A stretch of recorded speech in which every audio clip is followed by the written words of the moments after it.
We here at the channel love a good train. Not only are these steel pythons a wildly efficient way to transport materials across long distances, thereby allowing them to form the backbone of any respectable factory, but they also apparently transport people from time to time? Who knew? Bullet Train is a movie about the latter category of locomotive. The title of the film is more than apt due to the fact that not only is the bullet train a train, but it also is filled with bullets. Bullets belonging to the smorgasbord of assassins along for the ride. And therein lies the premise of the movie. What would happen if someone put a plurality of violent criminals on a train and pitted them against one another? The answer, as one could more than likely expect, is violence. Lots of violence. Just as trains are the backbone of a factory, slick, bloody, perfectly choreographed violence is the backbone of Bullet Train. And as an audience, we get to watch as varying combinations of these characters 1v1 one another. And this is where the movie really shines. The fight choreography in this movie is very reminiscent of John Wick, Deadpool, and other similar works. That is to say that it is fast-paced, snappy, and just in general very slick. Each fight feels as unique as each of these combatants, giving all of these scraps an air of novelty that keeps what could otherwise become stale feeling unique every time two of the passengers square off. There's only so much that one can say about fight choreography at the end of the day. It's the type of thing that's better shown than described. Furthermore, if bloody hyperviolence is the goal, such a desire would be better served watching a Mortal Kombat tournament or something along those lines. At the end of the day, the movie Bullet Train is a movie, and as such, needs a story to tie all the aforementioned hyperviolence together into a cohesive narrative. The plot of the movie centers around this briefcase.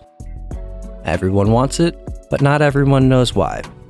This dichotomy leaves the plot with an almost whodunit sensibility, keeping the audience in a constant state of curiosity as they follow the winding trail that is this movie's plot. This is a very complicated case, Mod. You know, a lot of ins, a lot of outs, a lot of what have yous. Thank you, dude.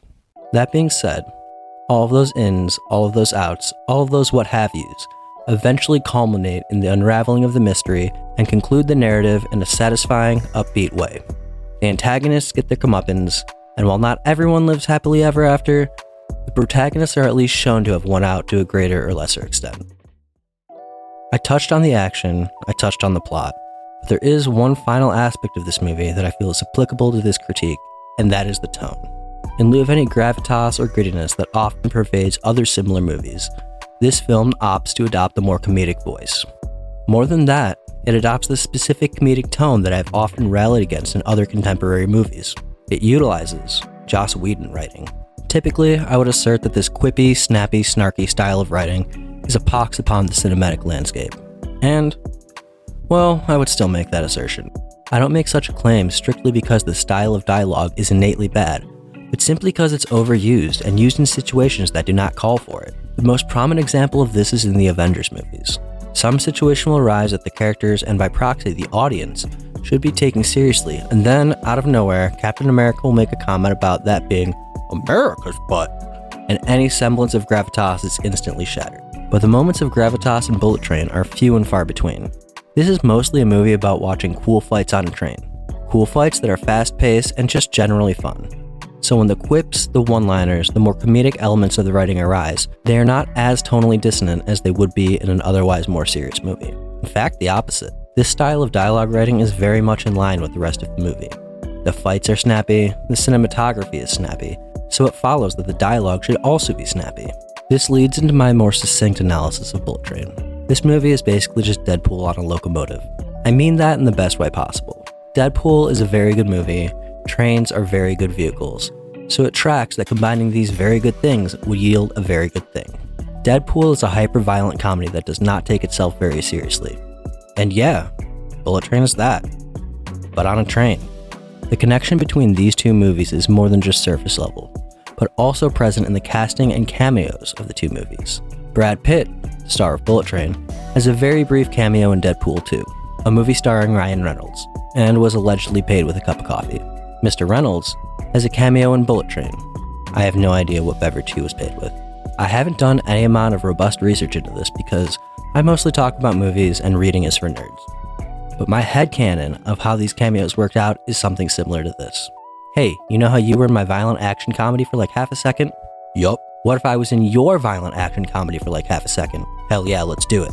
While we are on the topic of behind the scenes bullshit, there's another small thing that I would like to touch on. There is a recurring bit in Bullet Train where Brad Pitt's character ostensibly has a perfect memory for recognizing people's faces. At first glance, this might seem like a nothing burger of a character trait. That is, until someone points out that Brad Pitt apparently has prosopagnosia, known colloquially as face blindness. This is just a very small thing, but I feel like most audience would gloss over it, so I felt it prudent to point out for any of you that care about such things. You're welcome. At the end of the day, Bullet Train is just a fun movie. It's not a high work of cinema or anything of that nature, but not everything needs to be that. A movie can take itself less than seriously and still be a very enjoyable experience. If you like trains, if you like fights, if you like fun, then I can assure you that you will like Bullet Train. If you don't like any of those things, I don't know, read a book like a nerd or something.